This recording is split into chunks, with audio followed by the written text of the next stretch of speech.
We'll start the show in just a minute, but first, a word from our premier brand sponsor, Boom. My name is Maria. I'm operations manager. The company is Lifestay. We're based in London. We manage over 250 apartments, houses, blocks, all combined.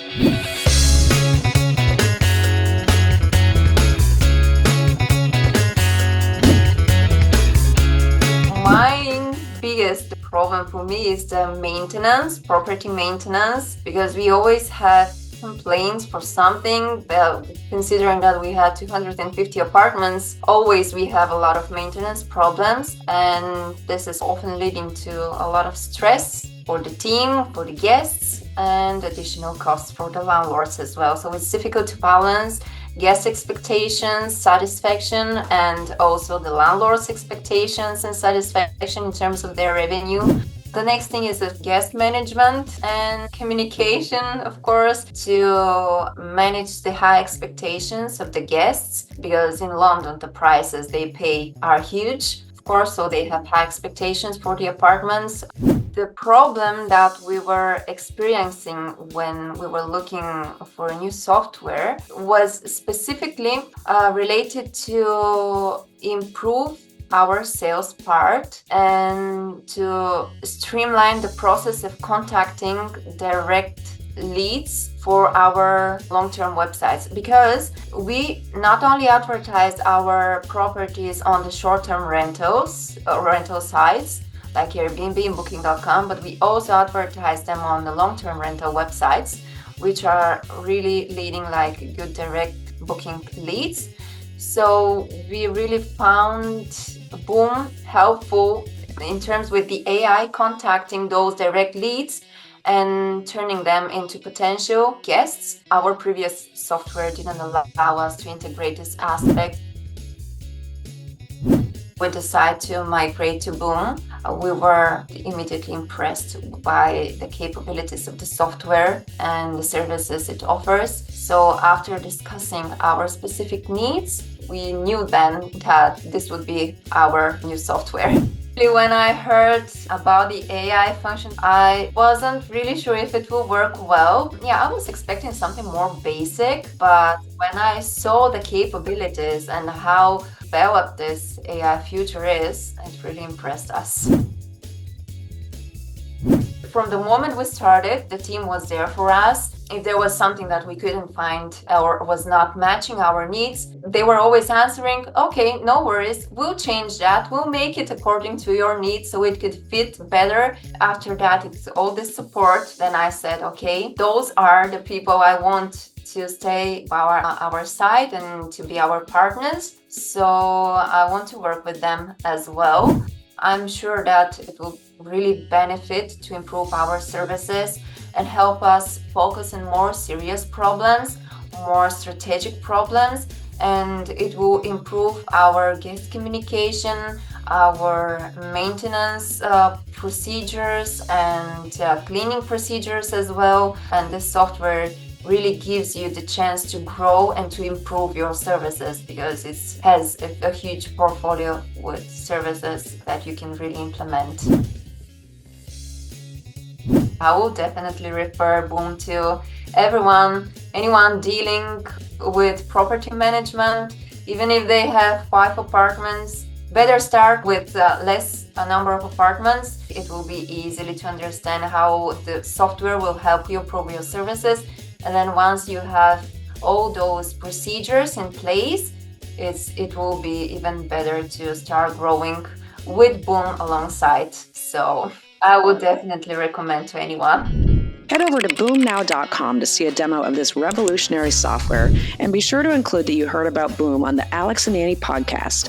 Our listeners receive 50% off onboarding fees, and the first month is free. Go to boomnow.com and see for yourself how AI is revolutionizing the future of property management systems.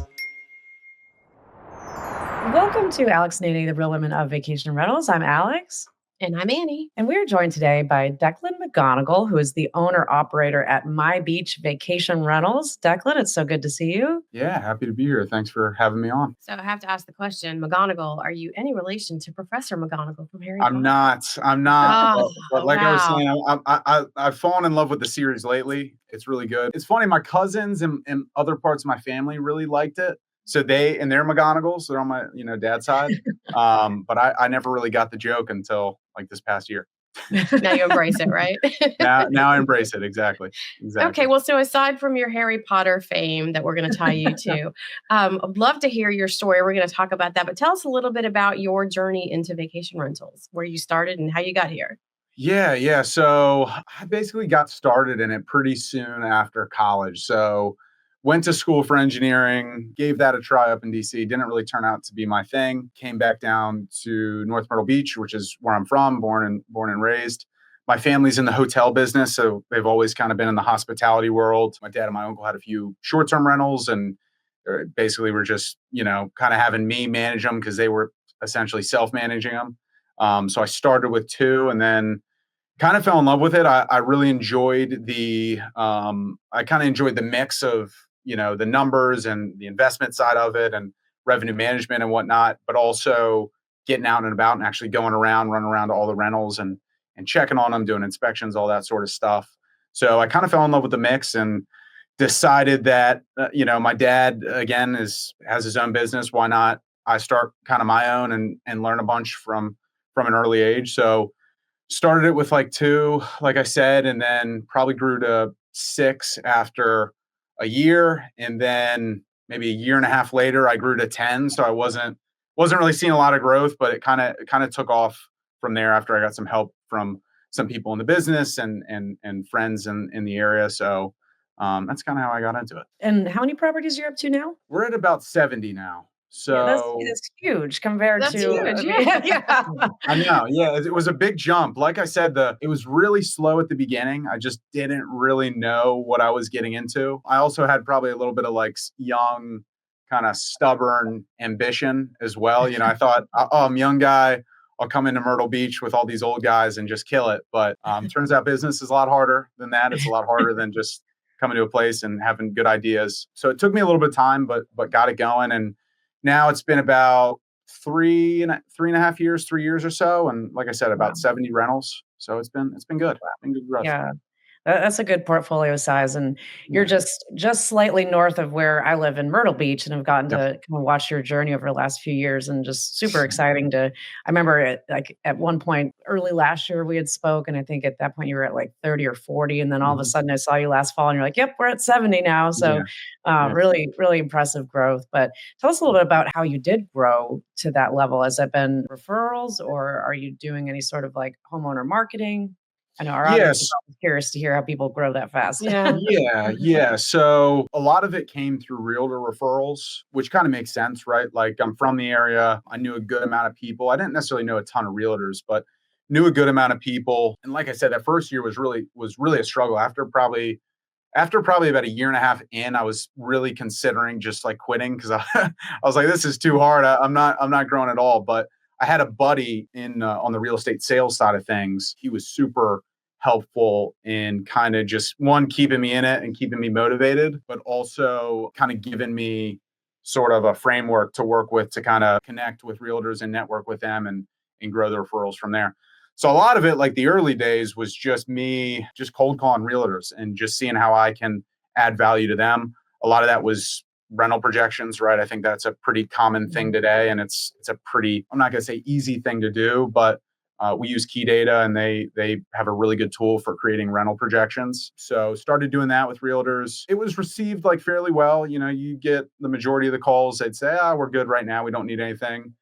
But just follow up. 3 months later, you start to kind of get some people that are, hey, I've got this guy here, or hey, I've got this guy here. And you jump on it quick, right? Because I only had 10, 15 rentals. There wasn't necessarily a ton of work on my plate. So I could get to those things really quickly. And I think the realtors appreciated that. I was always available to help them. Still am available today. I really try to maintain those relationships and give as much value as I can. And that just like I said, it took off from there. It took time, again, it took a few years to get it going, but it kind of blew up. I also think we were, it was fast growth, but I also think it was a time when a lot of transactions were happening. Yeah. So I've noticed lately, for example, with the referrals have slowed down a little bit. So now we're trying to figure out how to diversify sort of our marketing approach. But the early days, it was all realtor referrals. That's really how I got from 2 to 60. Yeah. And you were doing some meetups too, different events and like networking type things that you were hosting. Yeah. I think that was really, really brilliant to do to make those connections. Yeah, that's actually, I'm even thinking about starting those up again because we kind of got not lazy with them, but we stopped doing them in the summer and then I let someone else do them. But yeah, we were doing a host meetup once a month. We just go out to a bar, for essentially a Wednesday or Thursday happy hour. And I put a post out in the Facebook groups. Myrtle Beach has a lot of real estate investment and short-term rental Facebook groups. So it was just putting a post in there saying, hey, any investors, realtors, anybody in the real estate business or anybody that's interested, please come out. And the turnout was small to start, maybe 10 to maybe, 8 to 12 people. But then it started to pick up and you kind of, there were a few realtors and mortgage folks that would come consistently. So I built really good relationships with them. And that kind of helped my network a lot too, because I noticed the people that would come to those were usually young and kind of hungry in their own industry as well. So just by virtue of building relationships with them, I also got connected with some of the people that they knew. So it was kind of a compound effect. But yeah, doing anything unique like that, again, just to kind of stand out and differentiate yourself from any other property manager that's asking, I think goes a long way. Yeah, I think that's one thing that we know for certain from our experience in the industry, but just in talking with other people, it doesn't matter what market. It's really about, the statement of like your network is your net worth. And the bigger you can build that network up and really consistently work within that network, I mean, it just sort of feeds on itself and helps build things. So very smart, because I think a lot of people that start in the business think that they have all the answers when they start, and they don't try to reach out to other people. They think I'm just going to go the way I want to do it, and probably would have given up, if they hadn't tried. But I did want to ask you one thing that we do talk about a lot with our listeners is our tech stack. So you started out and you grew. And so you had to, with your dad's experience from the hotel side, he probably had some really great insights on technology, but technology for vacation rentals and hotels is very different. Yeah. How did you approach that? You obviously had this great idea of like working within your community, but the technology piece of it is something that you really kind of have to find in your own way. So how did you approach that? So I guess the engineering background, I love technology. I love reading about it. I love technology. I feel like a lot of people are in the industry are kind of the same way, where you can get just fascinated with all these different tech pieces out there. But we started on Guesty. My dad actually had that in place on the 2 rentals that he had. So I played around with that, kind of got to using it and there were a few things I just didn't like on it early on. I think they've fixed those things since.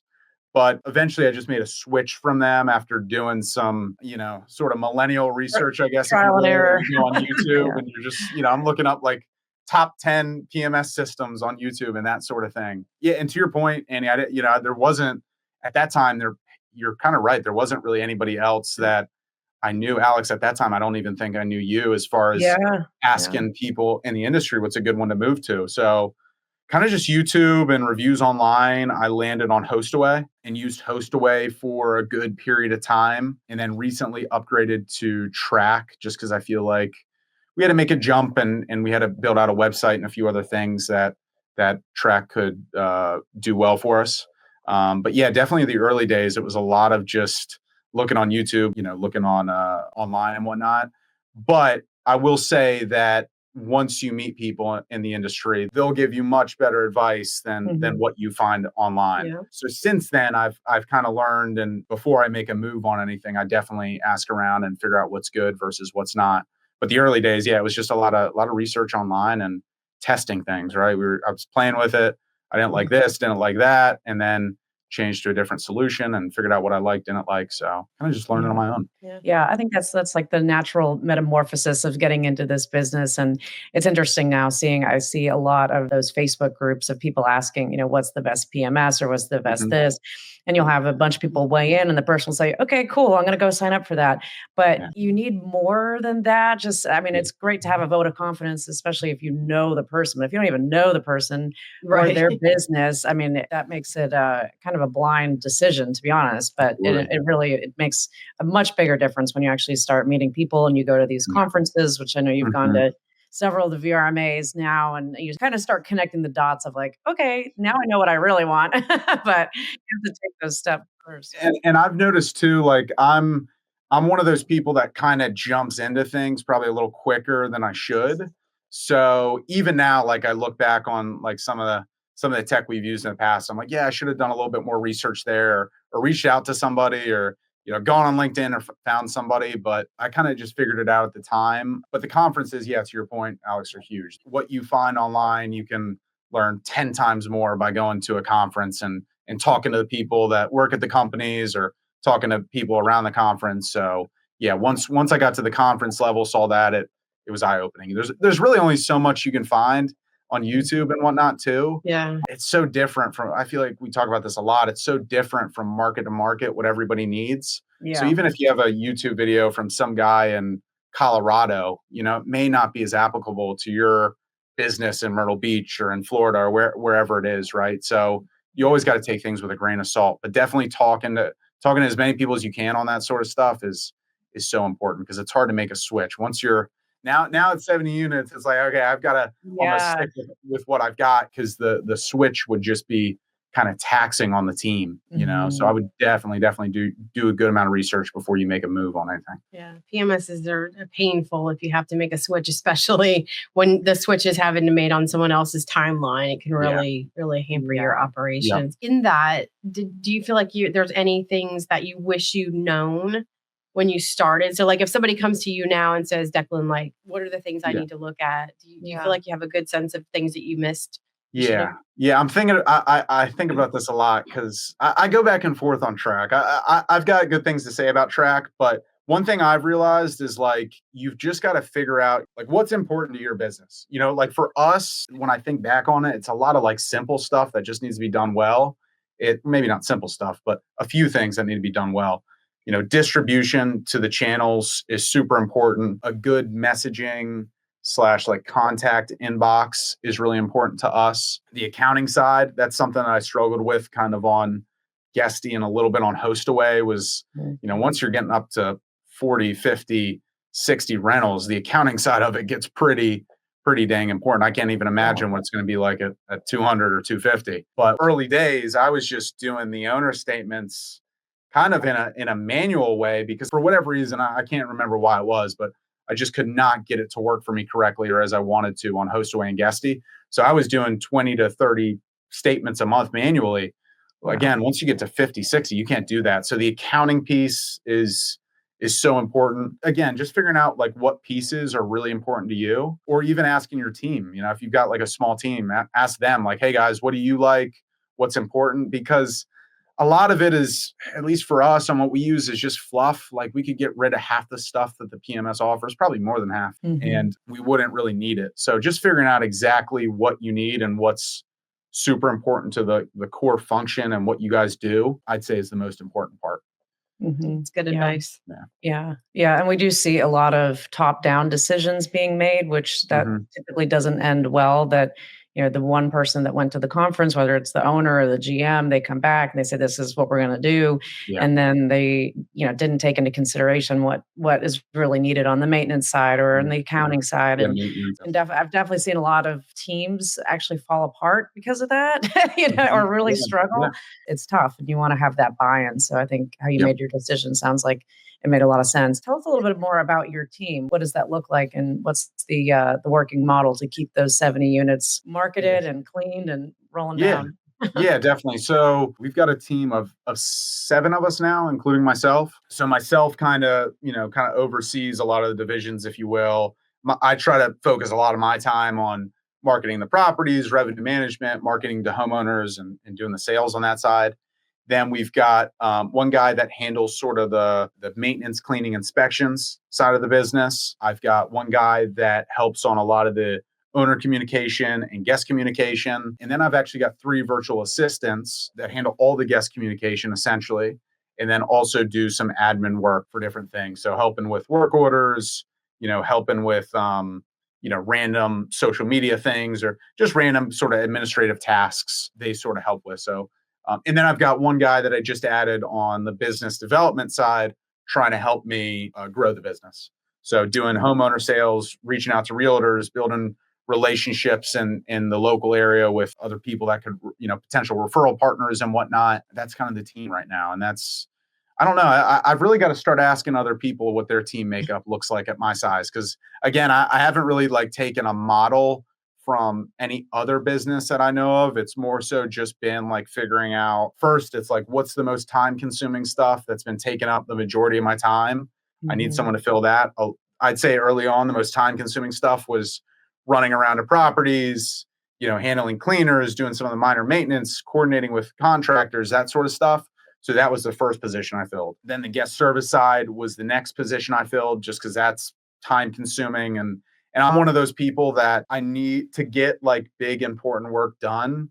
I need no distractions. If I get distracted, which is extremely tough in this business during the day, it's almost impossible. But if I get distracted, my focus is screwed. I need another 15 minutes to focus back on what I need to do. So I got someone for the guest service, got someone for the maintenance team. Just to be honest, one of my probably least favorite parts of the business is communicating with owners. And that sounds really bad, but I'm one of those people, I just want to get stuff done and move forward. I don't want to linger on it and talk about it, but sometimes that's what owners want to do. And that's totally acceptable. I'm totally fine with that. But I found someone else that is better in that role and can kind of handle that communication. So at first it was figuring out stuff to make me more efficient and more valuable. And then now I'm starting to, I guess, fill in my weaknesses or parts of the business that maybe I don't love doing. That's kind of right. Yeah. That's really smart. Yeah. And Steve Trover, he always comes to mind when we talk about setting up your team. He's really good, better talent working with companies to, outline what their org chart should look like, even if you're not there yet, but what you need to be thinking about as you get to those certain breaking points in inventory, because you definitely do see, you've got a nice, healthy team right now, but a couple of years ago, I think it was basically just you and maybe one or two of those people, right? Yeah. And we've got a little bit lately. Yeah, I remember that conversation I had with you. We were having lunch, and you were like, "Well, that does not seem like enough people." Yeah, I was like, you're definitely right. Running in a million directions. Yeah. And lately, 2 of those people I've hired pretty recently. So that 7-person team necessarily hasn't been in place this whole time. And to be honest, we're probably a little overstaffed at this point. And, at least we're in the off season, so it seems very slow and not as much to do. But our goal is also to grow and have smart growth and get quality rentals. But we want to grow, so that's kind of why I brought on a business development person and some of the other guys to help out along the way. Just on the staffing note, going back to technology, one thing that I've noticed is that a lot of younger startup companies, entrepreneurs, people that are newer to the business have been quicker to adopt technology for different pieces of the business. And so, people employing offshore staffing for, call center stuff, those type of things. Have you brought on any technology or any pieces that you don't need to run there day to day within the business that can be either technology or people elsewhere working? Offsite? Yeah. So definitely the virtual assistants have been huge, for that stuff. Actually, the buddy that kind of helped keep me in the game and kind of helped with the marketing plan early on that I was alluding to, he also was the one that's connected me with the VAs. So he's kind of the one that does the outreach or recruiting, whatever you want to call it, and kind of connects me. So he's been super helpful on that. Yeah. And then as far as technology, you're talking about other technologies that make the business more efficient. Man, that's a good question. I don't know. I've kind of flipped my attitude on technology. We've got the basic tools, right? The PMS, we've got a revenue management system that's super helpful. Actually, here's one that may answer that question. So we're actually, I guess you call it partnering with a professional revenue management company now, because I've realized the revenue management piece is obviously extremely important. And the time it's taking me for at least the process that I've had is kind of breaking, or not necessarily breaking, but it's just taking exponentially longer than it was at, say 40 properties, 50 properties. So I've had to kind of adapt in that way, look at a revenue management company and bring them on. And then some other stuff. I know we want to talk about Happy Guests. They've been super helpful. Whereas before I wasn't collecting stuff like reservation agreements and security deposits, for like direct reservations, that sort of standard stuff that, that a lot of the old school companies do. I wasn't really doing that because I didn't really have an efficient way to collect that stuff that was feasible for us. But Happy Guests, for example, is probably the best tool that I'd say has made life easier. I would say a lot of the other technology tools that we've implemented are necessities. I'd say Happy Guest is probably the one that's made things easier. I know there's some maintenance tools out there like Breezeway that I should probably do a little looking into, just because our maintenance process can definitely be improved and organized better. But I'm actually trying not to get like too overwhelmed with technology right now. I'm looking again like at the core stuff that we absolutely need and kind of shedding the rest. Well, it can the overwhelming can happen very quickly. So that's good. And I think it sounds like you're a student, so you want to continually learn. So that's good. Exactly. Yeah. So and Track, Track offers a lot of stuff. So I'm trying to use as many features as I can in there without having to go to other sources of technology. But yeah, that's kind of been my philosophy. We'll be back in just a minute after a word from our premier brand sponsor, OwnerPoint. My name is Talia Lockard. I am the Director of Sales and Marketing at Hostiva. We have about 6,000 properties, 2,000 we full service manage, and about 4,000 we co-host. We've been using OwnerPoint, I want to say, for almost a year now. We're in a lot of markets, right? So teaching each team member how to go source new leads and how to do acquisition and business development could be challenging. So previously we've done things very, very manually prior to using OwnerPoint, and OwnerPoint has made this automated for every market. So OwnerPoint really cut down the time that it took us to do it. Not only the research that it took, but the ability, I want to say we have like 10 plus markets in there, to get our team members in it very quickly and utilizing it. It was not difficult at all to implement in our operations, which is what we look at in a software. It was very fast. I would say we talked to the team, and within a week, we had someone on a phone call, we had logins, and we had almost like 1 or 2 trainings set up with different variations of our team members. It was a very quick onboarding and very quick ramp up time in getting started. The tangible benefits that we've seen since using OwnerPoint is obviously increase of time in our workers, right? So, we've gone from essentially maybe only sending a couple hundred letters a week to be able to send about thousands of letters in each area. It's also given us the ability to kind of bring sales and marketing together in a way that we weren't able to do before. I would absolutely recommend OwnerPoint to others, and I have to say I do very, very often because we use it a lot, and it is a tool that works for us. If you were really like, I don't know where to go, I don't have the team, or I don't have the time, or someone who wants to do a lot of data and research, OwnerPoint is really just a more than amazing answer for you. Ready to start growing your inventory and bringing in new properties? Head over to ownerpoint.io/Alex and Annie to see how they can help your business thrive. That's ownerpoint.io/Alex-and-Annie, where you can turn leads into long-term relationships and grow your property management business. Now back to the show. You got to take one project on at a time and understand, what the benefit is going to be of not necessarily even just what you're investing from a monetary standpoint, but the time to onboard, the time to get your team using it, the training, all of that stuff. Because I think sometimes hear companies that they're going to launch a new PMS and they're going to launch Breezeway at the same time and revenue management at the same time, and it's like you're going to blow up the house. Like you've got to take things kind of in chunks, unless you've got a massive, really, really well organized and flexible team that doesn't mind change, which I've never met such a team in my life. So and I'll mention the virtual assistants. And I honestly, I don't even like using the word VAs or virtual assistants anymore because I feel like it has a bad connotation or an old connotation. but they've been our international team, if you will. They've been amazing. They're really, really good. And I think a lot of people think like, oh, you're hiring, virtual assistants. They're not going to do the job as well. But, and there's a little bit of a language gap there and kind of a cultural gap, I guess, if you will. But at the end of the day, they're also humans. They're working 8 hours a day, just like anybody over here would. They're actually working a little bit longer for us, but they're working, nonstop like we are, and they've done a really good job for us. So I don't think we could have grown as quick as we did without virtual assistants. Now, I think we've also been very lucky with who we've got. We've got a few girls that are really, really strong and do a tremendous job on the guest service and communication side of things.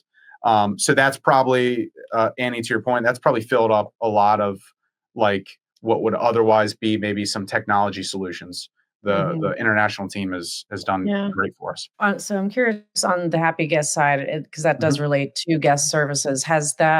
Implementing Happy Guest, has that helped with the back and forth between your customers once they're here, when they have questions, things of that nature? Yeah, it has. It's been, like I said, I think the most valuable thing for us early on was, when the guest first goes into Happy Guest, right? They got to go through 4 steps. They've got to agree to the house rules again, sign a reservation agreement, upload an ID, and then do a security deposit or damage waiver. So before, again, we were not collecting the reservation agreements. It was hard to keep it organized, and just didn't have really an automated way of doing it. Now we are on the vast majority of our guests. All of our direct guests are completing those. So that's been massive for us. It's just kind of it also helps me sleep at night. Like it was kind of scary before having these direct reservations, and we didn't have many, to be honest. It wasn't long ago that we were getting like minimal to no direct reservations, but now you just feel a lot more confident with the guests coming through that they're going through that process, and then you get the added benefit of the upsells, right? So that's been huge. And then when guests come, it definitely helps. I think having a guidebook is amazing. We're gonna also start adding some like physical copies of Happy Guest in the homes, because we still get some older folks that just refuse to use the virtual guide. But I do think that a guidebook for your guest is like, it's funny. I'm seeing a lot of people, they almost expect it. We have a lot of people that say, hey, I'm sorry to bother you, but normally we come to a place and there's like a guidebook here for us, or there's a virtual one or whatever, and we see you guys don't have that, or at least we didn't before Happy Guest. And I didn't really have an answer for them. I'm like, well, we can, we're happy to help you guys over the phone, or we can come out there and fix it for you. But it's funny, like a lot of the guests that are staying in vacation rentals, they almost expect it in a way. Well, I think in our market too, I mean, Myrtle Beach, Panama City Beach, very similar to North Myrtle Beach too, that, these markets traditionally used to have like the big chamber book that was on the coffee table, right? So it's like that had printed every year, that had all the restaurants, the attractions, stuff like that. Those obviously are not as much of a thing anymore, but for people that have come back, and both of these markets have a lot of repeat guests, that's what they're used to finding when they get into vacation rental. So to be able to do it digitally obviously makes a lot more sense from a cost standpoint. And but something that you can have in the unit too, if you have something that can be replicated for print, fairly easily, I think that's really smart. I think having some combination of them is useful. And not to go off topic, but now we're trying to figure out more ways to educate guests on like, hey, we're a vacation rental company. It seems like no matter how many times we're not just an Airbnb. Exactly. It seems no matter how many times you include it in the messaging, like they still don't understand that, we have other rentals or we're a company that they can come back to and book direct with. So, I'm trying to think of new ways. And I think one of those ways is just, getting the message across as much and as in many mediums as possible. So I think having it on your virtual book, that has your company name, and then also stressing that in a physical book, and, having it in a survey and an email, just getting that across. I think if you're a company, is in as many ways as possible is super, super important. So Declan, you're also involved in the Myrtle Beach Chamber of Commerce and CVB DMO board, which I was on for many years here, and just interested to hear how that's going and what you've maybe learned from being on the board. I think a full year now? Just about a year. So I guess I started in January of this year with the Myrtle Beach Chamber, and it's been amazing. Like I said, it's kind of been a surprising it's been like a really enjoyable, surprising thing for me. My dad was, he's a big proponent of networking, getting to know people, being involved, whether that's politically or just in the community, community service, whatever it is. He's big about getting out there and sharing your voice or sharing, stuff that So he really encouraged me to get into it. I wasn't really sure what to expect. I thought it was kind of one of those, lame things that was just going to be boring and talk about politics, and it was going to be slow and, old people. But it turns out those old people are actually a lot of fun. Probably some of them are probably more fun than my friends. Yeah. I'm thinking about a certain someone that we both know, Alex. Yeah.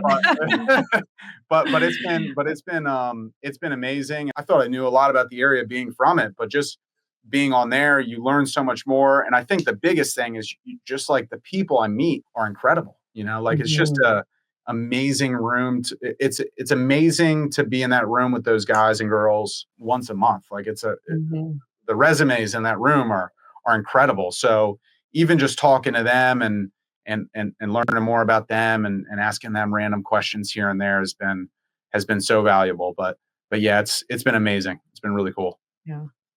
I always found it was good when I sat on the chamber board that they kind of like the cross section of people that you would never have run into, in your daily, your daily grind, or even in the business that you were in, you generally wouldn't have a meeting where you sat down with a banker and a teacher and a lawyer and, a doctor and like all these different minds who have different perspectives. But I think it's good that you took that leap to be involved, even if you had to be involved with a bunch of old people like me. Yeah. It's good.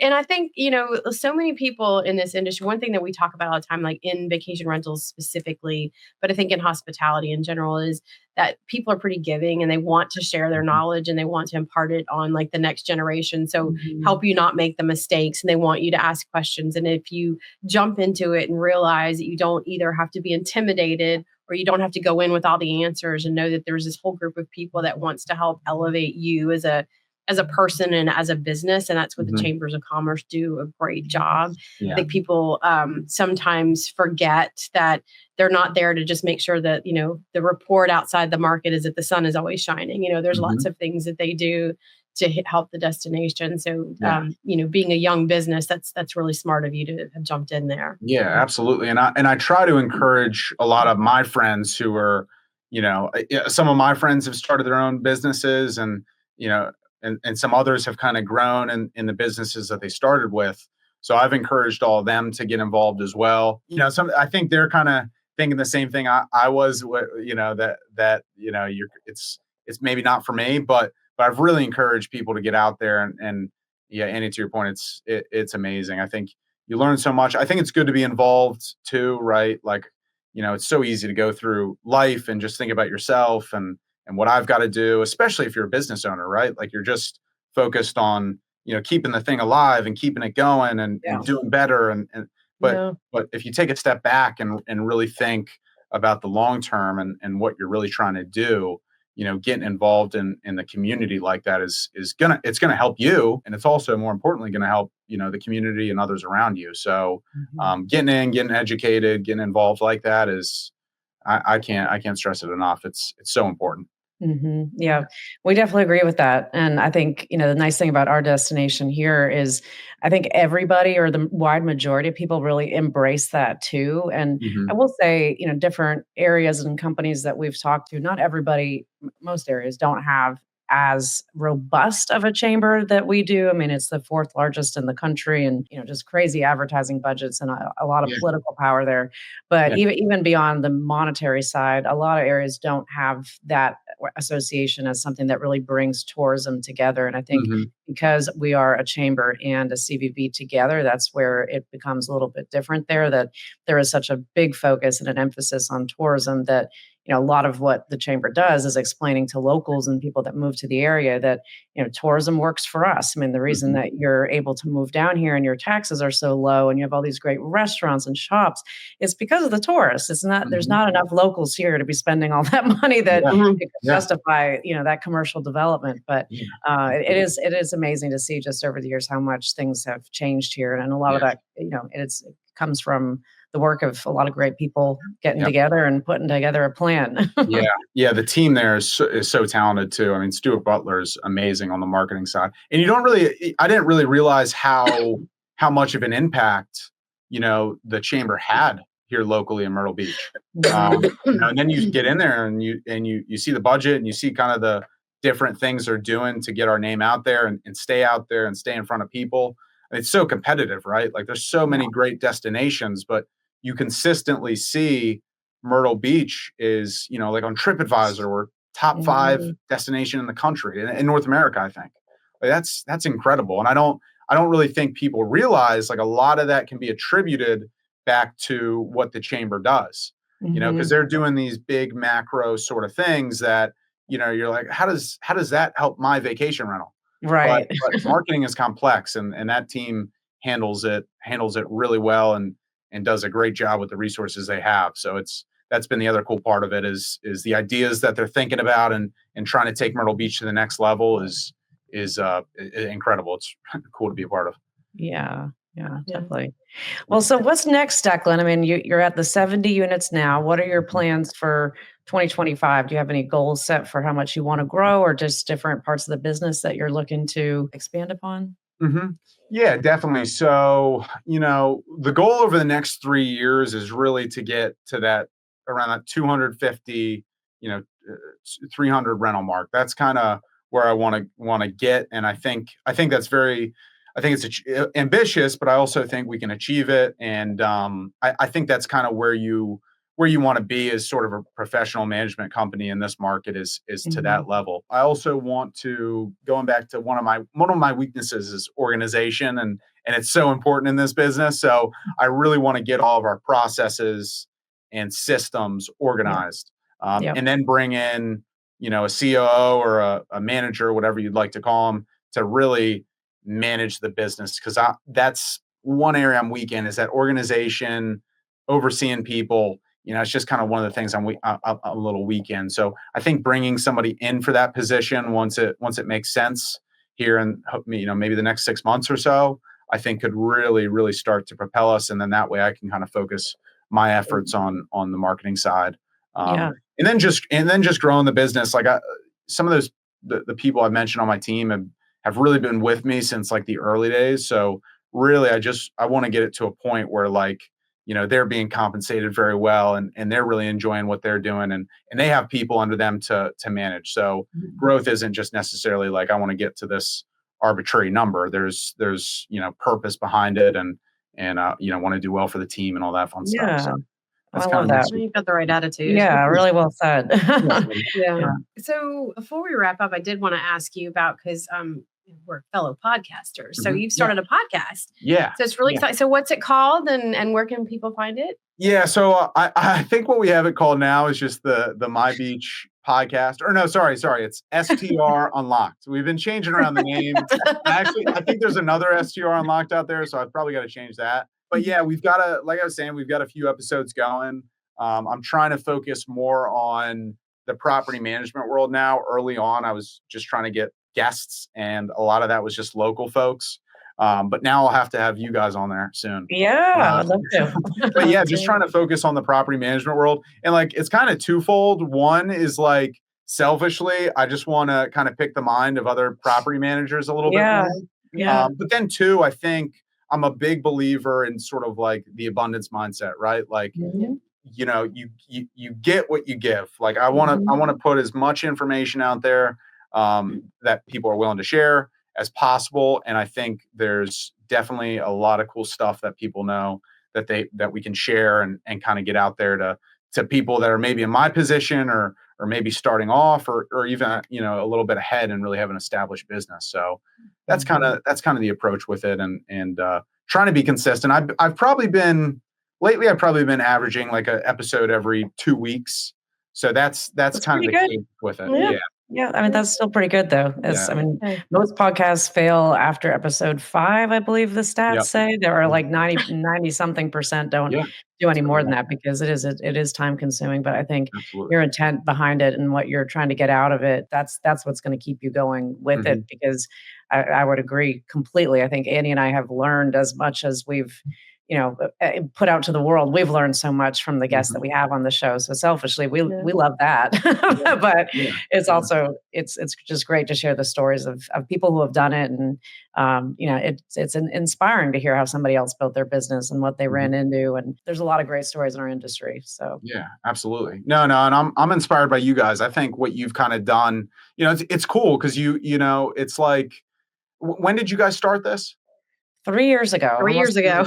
Yeah, almost the day. really Yeah. close. 3 years. Yeah. And I remember, Alex, I think after I met you, I listened to a few episodes. So that was probably like a year and a half, 2 years ago or so. And you guys are like, now you've got all these awesome sponsorships and have grown a ton. So I feel like you guys are kind of like the podcast of the STR world.